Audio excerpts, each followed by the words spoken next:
je m'appelle Éric Denecken, je suis artisan d'art sculpteur sur cuir depuis près de 10 ans maintenant. Donc je suis issu de la reconversion, avant j'étais informaticien.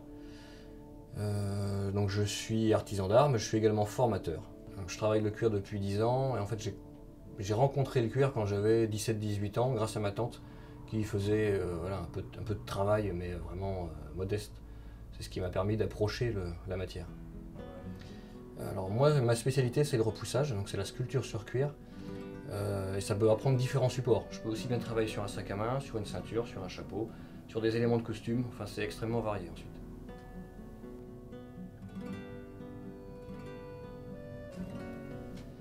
Je travaille du cuir végétal, donc le cuir végétal, on l'appelle végétal parce que ce sont les tanins qui sont contenus dans les écorces d'arbres qui transforment la peau d'un animal, donc moi en l'occurrence du bovin, en cuir. Le but c'est de rendre la peau imputrescible. Le tannage voilà, a cette vocation.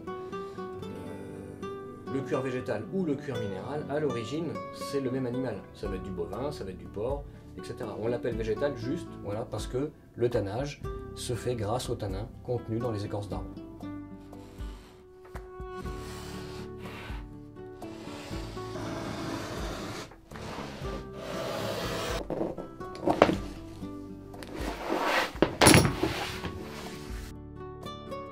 Maintenant on fait, alors, on ne pourrait pas appeler ça du cuir, hein, mais c'est fait à base d'ananas, c'est fait à base de choses comme ça, enfin ça ressemble plus à du papyrus si on veut dans le principe. On prend du végétal et on en fait une matière quoi. Mais on ne pourrait pas appeler ça du cuir. Ça se développe quoi. Après on ne peut pas du tout faire la même chose, je ne peux pas faire de repoussage, je ne peux rien faire avec.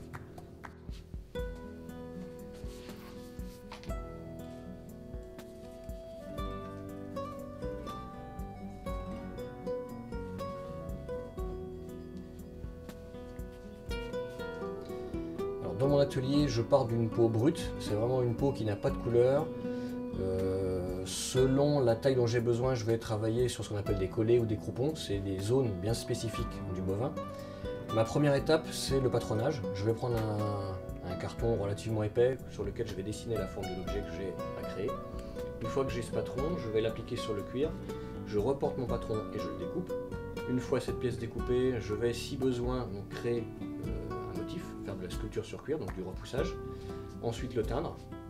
Et une fois que j'ai réalisé ma teinture, je vais faire de l'assemblage, en général de la couture à la main, ce qu'on appelle le point sellier, et après je finis par tout ce qui est travail de finition, donc le travail des tranches.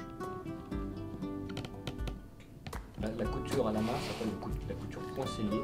C'est une couture où on utilise deux aiguilles, en fait à chaque extrémité du fil on met une aiguille. Les deux aiguilles passent chacune leur tour dans le trou, ce qui permet à la couture d'être extrêmement résistante, contrairement à la couture machine où chaque fil se tient. Ici, avec la couture à la main, c'est pas le cas, donc c'est une couture beaucoup plus solide.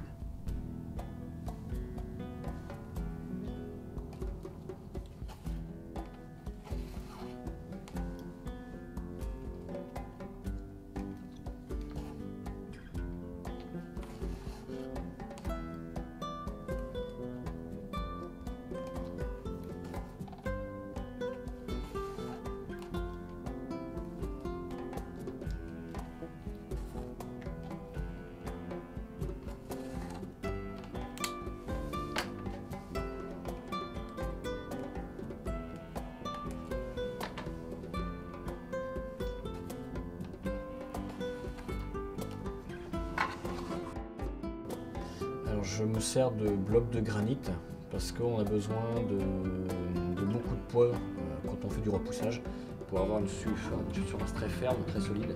Sinon les matoirs qui nous servent à faire le repoussage ont tendance à rebondir, ce qu'il ne faut surtout pas. Donc voilà, on a besoin d'amortir, d'encaisser les ondes de choc.